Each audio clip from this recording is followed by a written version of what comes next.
Good afternoon, all of BSc second year students.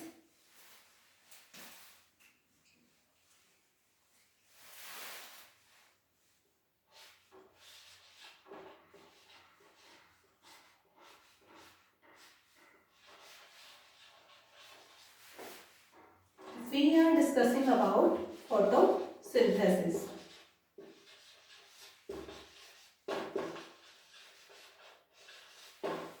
Photosynthesis की discussion की series में अपन ने बहुत सारे टॉपिक्स के बारे में डिस्कशन कर लिया था और उसमें सबसे इम्पोर्टेंट डिस्कशन अपना था अबाउट लाइट रिएक्शन। ठीक है, जिसके लिए मैंने आप लोगों को बताया था कि ये ग्रेना में कंप्लीट होती है। देन अपन बात कर रहे हैं डार्क रिएक्शन की। कल अपन ने कुछ बात की थी डार्क रिएक्शन में, जिसमें मैंने आप लोगों को बताया डार्क रिएक्शन की प्रोसेस वो 3 स्टेप्स में कंप्लीट होती है, which are carboxylation, reduction and finally regeneration।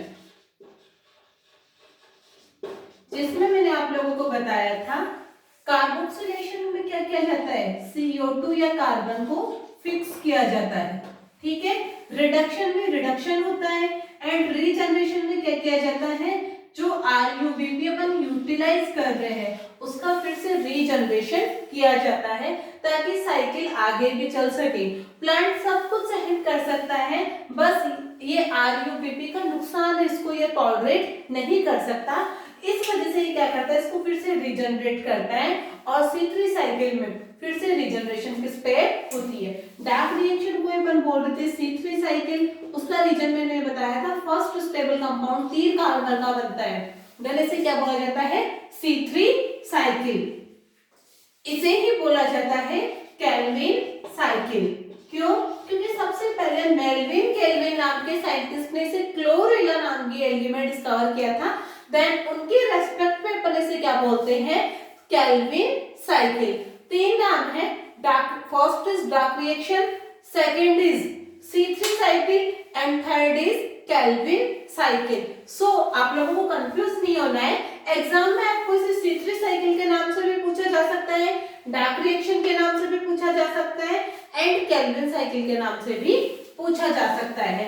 3 step process है, carboxylation, reduction and last is regeneration. अब अपन इसकी डिटेल में बात कर लेते हैं कि C3 साइकिल कैसे कंप्लीट होता है। ये चीज तो मैंने आप लोगों को ऑलरेडी बता दी है कि C3 साइकिल की जो प्रोसेस है वो फुली डिपेंड करती है प्रोडक्ट ऑफ लाइट रिएक्शन पे। किस पे डिपेंड करेगी, प्रोडक्ट ऑफ लाइट रिएक्शन पे। सो अभी बात करते हैं बनाने कैसे होता है C3 साइकिल।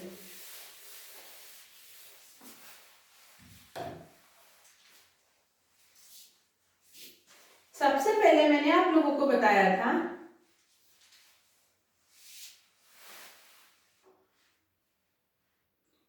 एक मॉलिक्यूल होता है 5 कार्बन का RUBP। कौन होता है, RUBP। ये RUBP कन्वर्ट हो जाएगा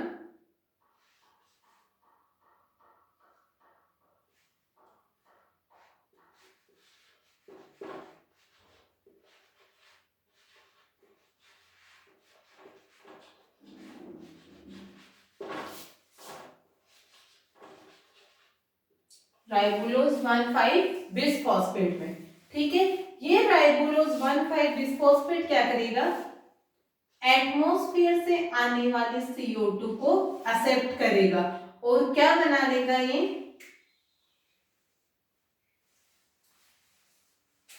6 कार्बन का एक कंपाउंड बनाता है और वो 6 कार्बन का कंपाउंड क्या करेगा, 3 कार्बन अनस्टेबल होता है और अनस्टेबल होने की वजह से ये 6 कार्बन का कंपाउंड किसमें कन्वर्ट हो जाएगा, 3 कार्बन के कंपाउंड PGA में।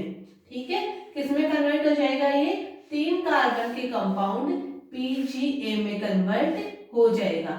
ये PGA आगे जाके किसमें कन्वर्ट हो जाएगा, फिर से देखिएगा, 5 कार्बन का कंपाउंड अपने पास है राइबोलोज 1,5 बिसफॉस्फेट। ये राइबोलोज 1,5 बिसफॉस्फेट क्या करेगा, एक CO2 मॉलिक्यूल को एक्सेप्ट करेगा और 3 कार्बन के कंपाउंड में कन्वर्ट होता है, जिसे बोला जाता है फॉस्फोग्लिसरेट। क्या बोला जाएगा, फॉस्फोग्लिसरेट। और ये फॉस्फोग्लिसरेट है, ये 3 कार्बन का कंपाउंड होता है, ये कन्वर्ट हो जाएगा एक फॉस्फेट को यूटिलाइज करके, या मैं कहूं एटीपी मॉलिक्यूल को यूटिलाइज करके ये कन्वर्ट हो जाएगा 1,3 बिस फॉस्फोग्लिसरेट में। किसमें कन्वर्ट हो जाएगा ये, 1,3 बिस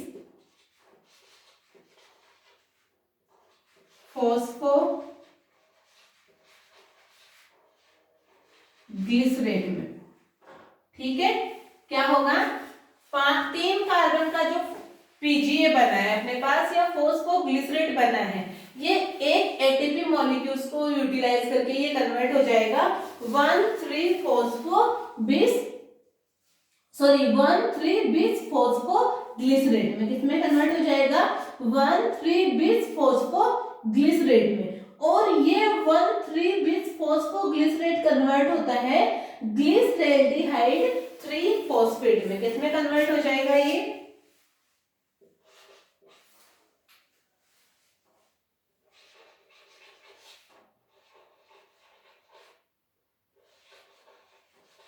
ग्लिसरेल्डिहाइड 3 फॉस्फेट,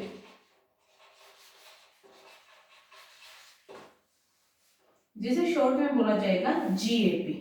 ठीक है, किसमें कन्वर्ट हो जाएगा ये, ग्लिसरेल्डिहाइड 3 फॉस्फेट में।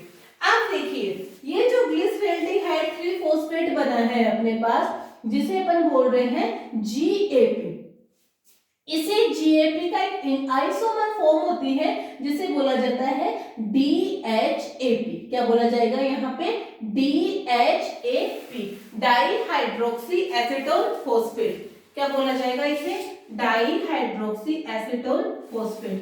ये जो ग्लिसरेल्डिहाइड 3 फॉस्फेट है, यहाँ इसके 6 मॉलिक्यूल है अपने पास, 1 2 3 4 5 6। कितने मॉलिक्यूल है यहाँ पे, 6 मॉलिक्यूल अपने पास बन रहे हैं। ठीक है, अब इन 6 मॉलिक्यूल में से अलग अलग इनकी कन्वर्जन होते हैं, जिनकी अपन डिटेल में भी बात करते हैं। ठीक है, ये जो ग्लिसरेल्डिहाइड 3 फॉस्फेट है, ठीक है, क्या है, ग्लिसरेल्डिहाइड 3 फॉस्फेट। इस ग्लिसरेल्डिहाइड 3 फॉस्फेट की एक जो फॉर्म है, कौन सी फॉर्म, एक जो फॉर्म है, वो आगे जाके क्या बनाएगी, डाईहाइड्रोक्सी एसीटोन फॉस्फेट। क्या बना लेगी,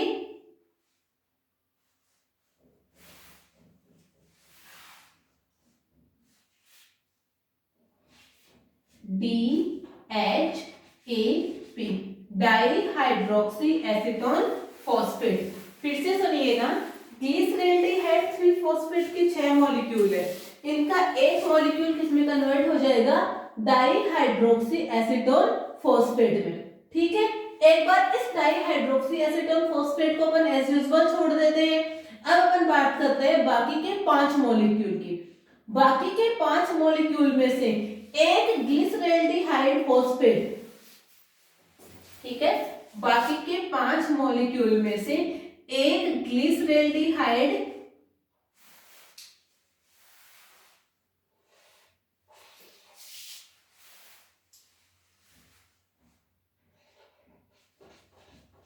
थ्री फॉस्फेट प्लस इन्हीं में से ही एक DHAP, डाईहाइड्रोक्सी एसीटोन फॉस्फेट। ये दोनों आपस में मिलके 3 कार्बन का ये है, 3 कार्बन का ही ये है, ये मिलके बना लेंगे 6 कार्बन का एक कंपाउंड बनाएंगे। ठीक है, 6 कार्बन का एक कंपाउंड बनाएंगे, जिसे बोला जाएगा fructose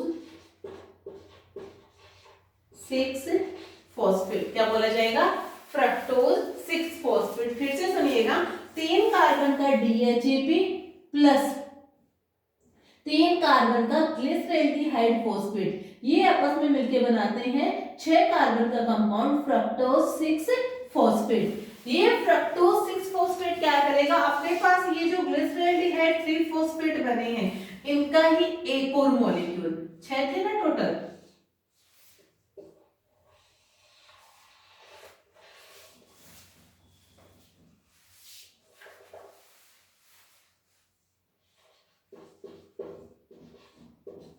ग्लिसरैल्डिहाइड phosphate plus fructose 6 phosphate, 6 और 3 9, ये दो, अब ये कितने मॉलिक्यूल हो गए अपने पास, 6 कार्बन का अपने पास फ्रक्टोज 6 फॉस्फेट है और 3 कार्बन का अपने पास हो गया ग्लिसरैल्डिहाइड फॉस्फेट, 6 और 3 कितने हो गए अपने पास 9।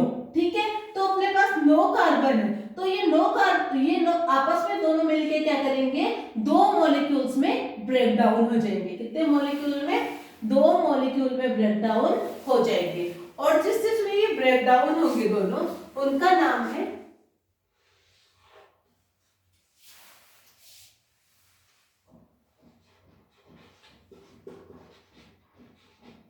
इरिथ्रोज 4 फॉस्फेट और एक बनता है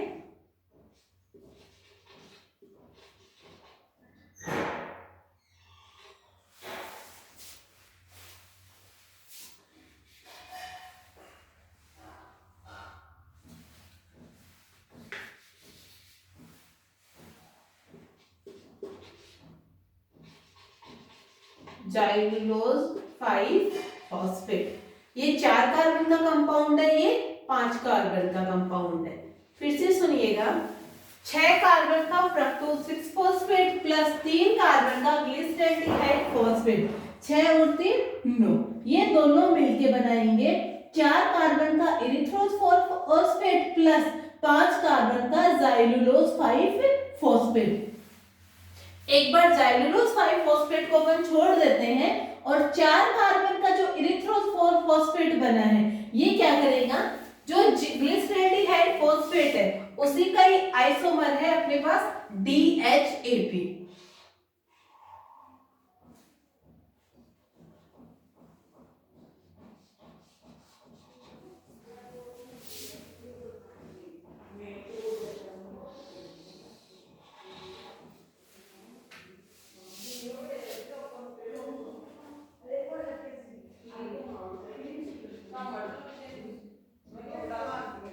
ठीक है, ये है 3 कार्बन का, 4 कार्बन का इरिथ्रोज 4 फॉस्फेट प्लस 3 कार्बन का DHAP, ये दोनों मिलके बनाएंगे 7 कार्बन का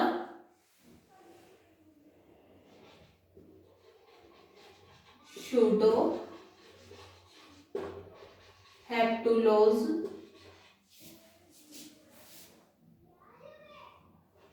फॉस्फेट। शूडो हेप्टुलोज 4 फॉस्फेट क्या बनाएंगे, शूडो हेप्टुलोज फॉस्फेट। ठीक है, शूडो हेप्टुलोज फॉस्फेट है।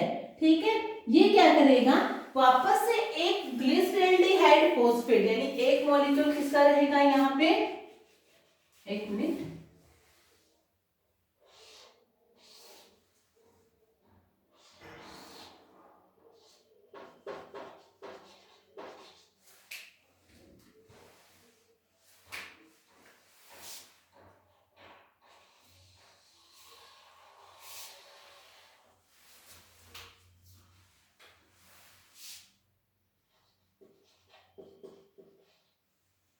ठीक है, ये 7 कार्बन का है शूडो हेप्टुलोज 7 फॉस्फेट और 3 कार्बन का बन जाएगा ग्लिसरैल्डिहाइड फॉस्फेट जो अपने पास ऑलरेडी बना हुआ है। 7 और 3 कितने हो गए 10। ठीक है, कितने हो गए ये 10।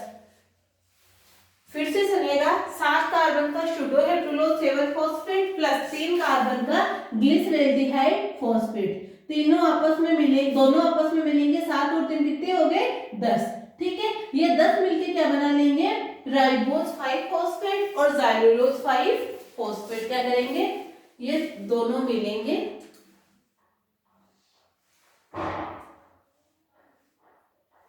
और एक तो ये बना लेंगे राइबोज 5 फॉस्फेट और साथ ही ये बना लेंगे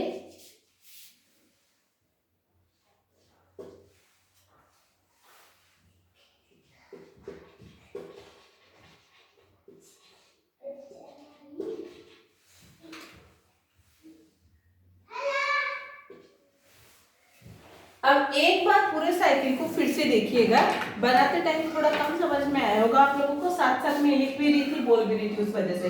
सबसे पहले रहता है 5 कार्बन का कंपाउंड RuBp।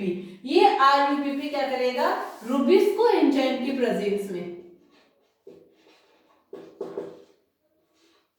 रुबिस्को एंजाइम की प्रेजेंस में, ठीक है, क्या करेगा, जो राइबोज RuBp है ये फॉस्फेट को कंज्यूम करके हो रहा है राइबोलोज 1,5 बिस फॉस्फेट में, और यहां पे क्या होगा, रुबिस्को की प्रेजेंस में 6 कार्बन का कंपाउंड बनता है जो कि अनस्टेबल होता है। और ये अनस्टेबल कंपाउंड क्या करेगा, दो मॉलिक्यूल बना लेगा PGA। किसके बना लेगा, PGA। ये PGA कन्वर्ट हो जाएगा ATP को यूज करके 1,3 बिस फॉस्फोग्लिसरेट में। किसमें कन्वर्ट हो जाएगा, 1,3 बिस फॉस्फोग्लिसरेट में। ये 1,3 बिस फॉस्फोग्लिसरेट कन्वर्ट हो जाएगा ग्लिसरेल्डिहाइड 3 फॉस्फेट में। किसमें कन्वर्ट हो जाएगा बच्चों, ग्लिसरेल्डिहाइड 3 फॉस्फेट में। इस ग्लिसरेल्डिहाइड 3 फॉस्फेट के अपने पास टोटल मॉलिक्यूल है 6। कितने मॉलिक्यूल है, 6 में से एक मॉलिक्यूल बना लेगा डाइहाइड्रोक्सी एसीटोन फॉस्फेट। क्या बना लेगा, एक डाइहाइड्रोक्सी एसीटोन फॉस्फेट, जी बना लिया। जो ग्लिसरेल्डिहाइड 3 फॉस्फेट है उसका एक मॉलिक्यूल क्या करेगा, एक मॉलिक्यूल ग्लिसरेल्डिहाइड फॉस्फेट का प्लस एक मॉलिक्यूल यहाँ पे डाइहाइड्रोक्सी एसीटोन फॉस्फेट का। ये भी 3 कार्बन कंपाउंड है, ये भी 3 कार्बन कंपाउंड है। 3 और 3 हो गए 6 कार्बन की। 6 कार्बन के कंपाउंड मिलके बनाएंगे फ्रक्टोज 6 फॉस्फेट। क्या बनाएंगे, यहाँ पे अपने पास 6 मॉलिक्यूल है, 6 में से एक मॉलिक्यूल GAP का और एक इसी का आइसोमर है DHAP, डाइहाइड्रोक्सी एसीटोन फॉस्फेट। ये दोनों मॉलिक्यूल बनाएंगे मिलके 6 कार्बन का फ्रक्टोज 6 फॉस्फेट, ये जो कि है 6 कार्बन का। अब मैंने यह बताया था 6 मॉलिक्यूल है, 6 में से 2 तो अपने यूटिलाइज कर लिए। तीसरा जो मॉलिक्यूल है वो GAP की फॉर्म में काम करेगा और फ्रक्टोज 6 फॉस्फेट के साथ मिलके क्या करेगा, ये 2 मॉलिक्यूल में टूट जाएंगे। 6 और 3 9 है, तो 4 कार्बन का बनेगा इरिथ्रोज 4 फॉस्फेट और 5 कार्बन का बनेगा ज़ाइलुलोज 5 फॉस्फेट।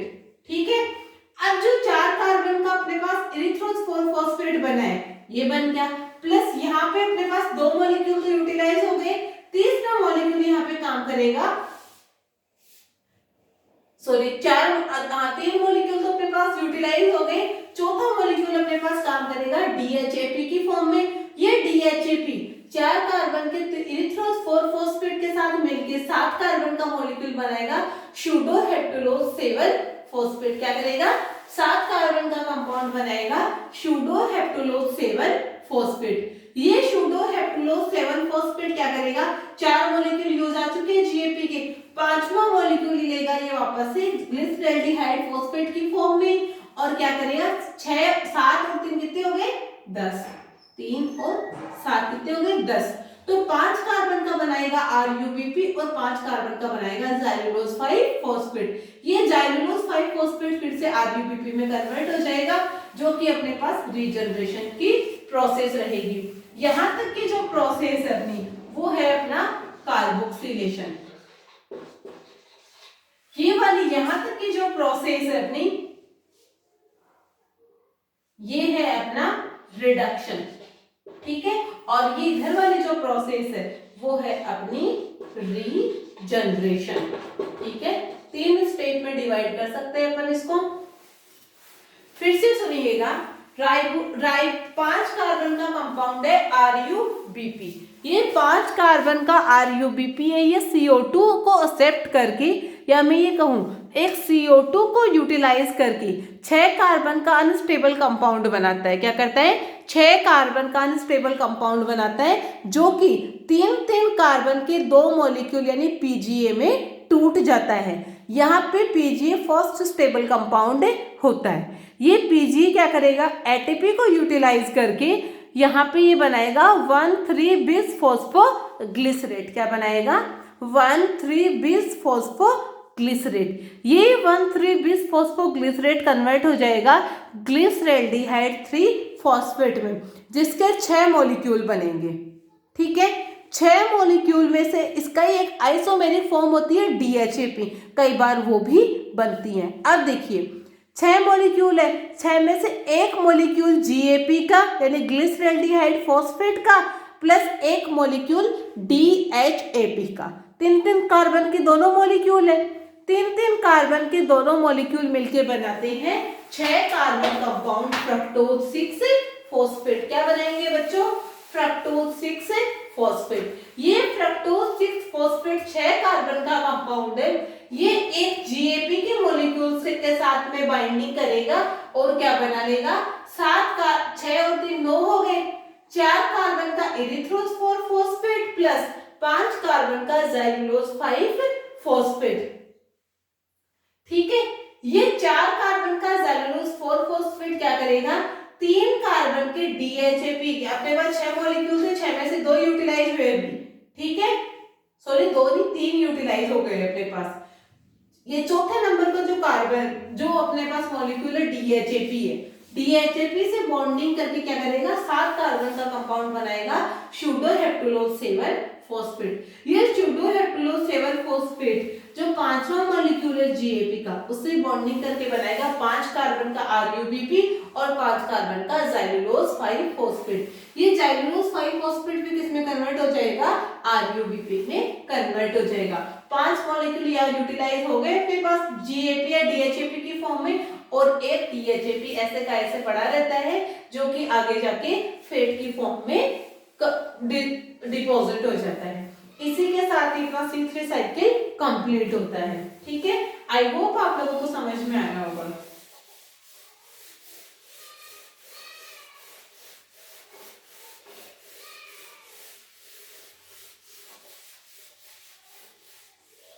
अब देखिए मैंने कल आप लोगों को बताया था रुबिस्को की डबल नेचर पाई जाती है, दोहरी प्रवृत्ति पाई जाती है। ये कार्बोक्सिलेज नेचर भी शो करता है और ये ऑक्सीजनेज नेचर भी शो करता है। तो C3 साइकिल के थ्रू अपन ने इसकी कार्बोक्सिलेशन नेचर पढ़ी।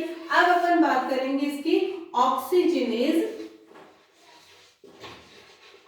नेचर की, जिसमें क्या करता है? O2 को यूटिलाइज करता है। मैंने आपको बताया था इसकी मोर एफिनिटी तो होती है यानी ऑप्शन में जब इसके पास CO2 और O2 हो तो ये CO2 को सिलेक्ट करता है। CO2 के लिए इसकी मोर एफिनिटी होती है, बट अगर CO2 एब्सेंट है तब क्या करेगा? ये O2 को भी प्रायोरिटी देगा। तो अपन बात करते हैं कि O2 को ये किस टाइप से प्रायोरिटी देता है। O2 प्लस रुबिस्को की जो नेचर है यानी इसकी जो रिएक्शन है वो कहलाएगी फोटो रेस्पिरेशन। इसे फोटो रेस्पिरेशन बोलने का क्या रीजन है? लाइट की प्रेजेंस में हो रहा है, देन फोटो, और रेस्पिरेशन बोलने का रीजन ये है कि यहाँ पे ऑक्सीजन को यूटिलाइज किया जा रहा है, देन इसे अपन क्या बोलेंगे? Photo respiration. क्या बोलेंगे अपन इसे? Photo respiration. ठीक है, समझ में आया?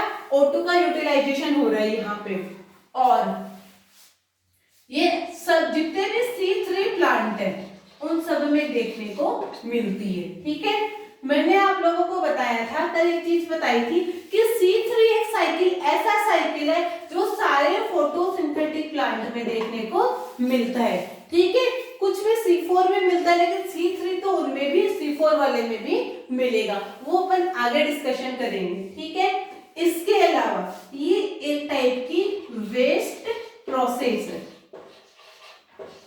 यानी कुछ भी काम का नहीं बनता है इसमें, ऐसा कुछ नहीं बनता है जो यूटिलाइज होगा। ठीक है, इसमें CO2 का 25% लॉस होता है।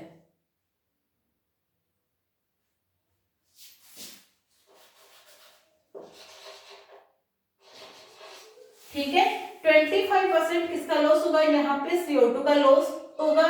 वेस्ट प्रोसेस है, कोई भी काम का मटेरियल नहीं बनता है। ठीक है, बस बन हो रहा है क्यों? क्योंकि और एटमॉस्फेयर में CO2 की कंसंट्रेशन कम है, O2 की ज्यादा है। तो अगर CO2 अनअवेलेबल है तो ये रूबिक्स को क्या करेगा, ऑक्सीजन के साथ में अपनी बाइंडिंग कर लेगा और यहाँ पे फोटो रेस्पिरेशन की प्रोसेस अपन को देखने को मिलेगी। जो फोटो रेस्पिरेशन की प्रोसेस है, जैसे डार्क रिएक्शन को अपन ने क्या नाम दिया था, C3 साइकिल, वैसे ही फोटो रेस्पिरेशन का भी निकनेम रखा गया है।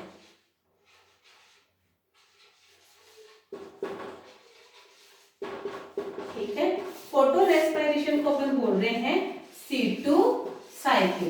क्या बोला जा रहा है फोटो रेस्पिरेशन को, C2 साइकिल। अब देखिए इसे C2 साइकिल बोलने का भी ये रीजन है, विदाउट रीजन बेटा कुछ नहीं होता है। ठीक है, इसे C2 साइकिल बोलने का भी ये रीजन है। वो रीजन ये है कि ये इसमें जैसे C3 साइकिल में फर्स्ट स्टेबल कंपाउंड अपने पास क्या बन रहा था, 3 कार्बन का कंपाउंड बन रहा था, वैसे यहाँ पे क्या बनेगा, फर्स्ट स्टेबल कंपाउंड बनेगा 2 कार्बन का कंपाउंड। क्या बनेगा, 2 कार्बन का कंपाउंड बनेगा। इस वजह से इसे क्या बोला जाता है, C2 साइकिल बोला जाता है। क्या बोला जाएगा इसे, C2 साइकिल। दूसरी चीज ये C2 साइकिल की जो प्रोसेस है उसमें 3 organ participate, cell organ participate करते हैं। पैरोक्सिसोम, सॉरी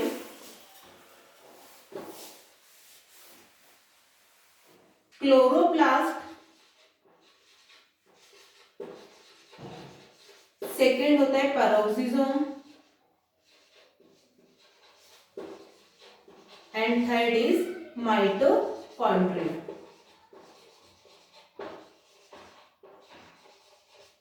ठीक है,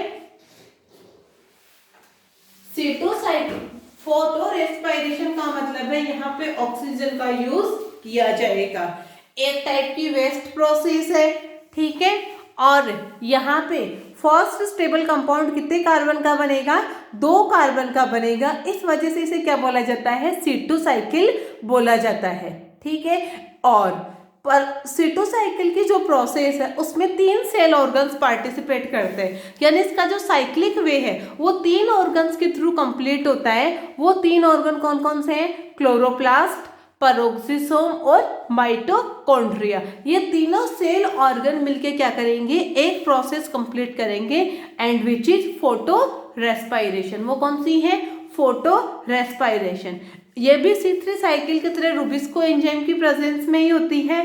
ठीक है, और यहाँ पे भी क्या होता है, रूबिस्को एक्टिव होता है, बस डिफरेंस क्या है, उसकी एफिनिटी यहाँ किसके साथ है, कार्बन डाइऑक्साइड के कंपैरिजन में इसकी एफिनिटी यहाँ है ऑक्सीजन के साथ में। तो अब अपन बात करेंगे कि कैसे ये ऑक्सीजन के साथ में बाइंडिंग करता है और कौन कौन से कंपोनेंट का फॉर्मेशन करता है। बस ये याद रखिएगा कि ये लाइट की प्रेजेंस में हो रही है, देन फोटो एंड ऑक्सीजन का यूटिलाइजेशन किया जा रहा है, then respiration. So it is known as photorespiration and first stable compound 2 carbon का बनता है, इस वजह से इसे बोला जाता है C2 साइकिल। ठीक है, इसके आगे का जो डिस्कशन है मीन्स इसका साइक्लिक वे क्या होता है, कौन सा कंपाउंड बनता है, उनका इंटर कन्वर्जन क्या होता है, आगे जाके उनका फ्यूचर क्या होता है, वो सब अपन आगे की क्लास में डिस्कशन करेंगे। आई होप आप लोगों को ये समझ में आया होगा। इससे रिलेटेड कोई भी क्वेरी हो, कोई भी कंफ्यूजन हो तो आप लोग मुझसे पूछ सकते हैं। और डेली जो पढ़ाया जाता है आप लोग उसे डेली देखने की कोशिश कीजिए, ताकि आप लोग साथ के साथ नोट्स भी प्रिपेयर कर सको और साथ के साथ आप लोगों का क्लियर भी होता जाए। Thank you. इसके आगे का अपन कल की क्लास में डिस्कशन करेंगे। सो कल की क्लास के लिए प्रिपेयर रहिएगा। बाय।